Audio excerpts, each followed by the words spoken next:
Jagathgiri कुट्टा police हुदूद में रहजनी की वारदातों खास तौर पर खवातीन के गले से सोने के जेवरात की रहजनी के जरिए अवाम में खौफ व दहशत का माहौल पैदा करने वाले 2 मुलजिमीन को पुलिस ने गिरफ्तार कर लिया और उनके कब्जे से 4 तोला सोने की जंजीरें, 2 मोटर बाइक और 2 सेलफोन जब्त कर लिए। बताया जाता है कि रामलू नामी एक नौजवान जो जोमैटो कंपनी में काम किया करता है कि KBH कॉलोनी में शालिनी नामी एक खातून के गले से सोने की चैन उड़ा ले गया, जबकि दयाकर को भी नारायणा नामी खातून के गले से चैन छीनने पर गिरफ्तार किया गया।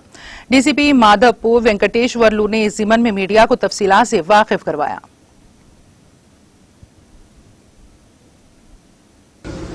डे बाय डे జాబ్ లో 2 చైన్ స్నాచింగ్ చేస్తున్నాయి ఒకటి రెమెడీ హాస్పిటల్ దగ్గర ఇంకోటి ఎంఐఎస్ దగ్గర ఇద్దరు లేడీస్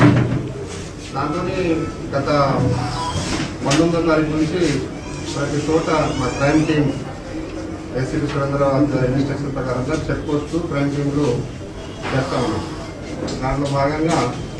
దక్షిణ ఇన్స్పెక్టర్ డైరెక్టర్లో శ్యాంబాబు క్రైమ్ ఇన్స్పెక్టర్ అతని టీము అంతా కలిసి సుజనాపురం మాల్ దగ్గర ఈరోజు ఎస్ఏఎస్లో వెహికల్ చెకింగ్ చేస్తూ ఉంటే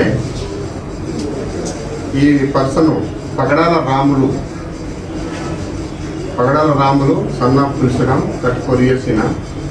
తను జొమాటోలో డెలివరీ బాయ్గా పనిచేస్తున్నాడు। తను యాక్చువల్గా ప్రజెంట్ సోమయ్య నగర్ జయదూరు గుట్ట, కానీ ఇతని నేటివ్ వచ్చేసి చెండూరు మండలం నల్గొండ డిస్టిక్ ఇతని నేటివ్। ఇతను ఈ జయదూరు గుట్టలో గత సంవత్సరం నుంచి వైఫ్తో మాత్రం కలిసి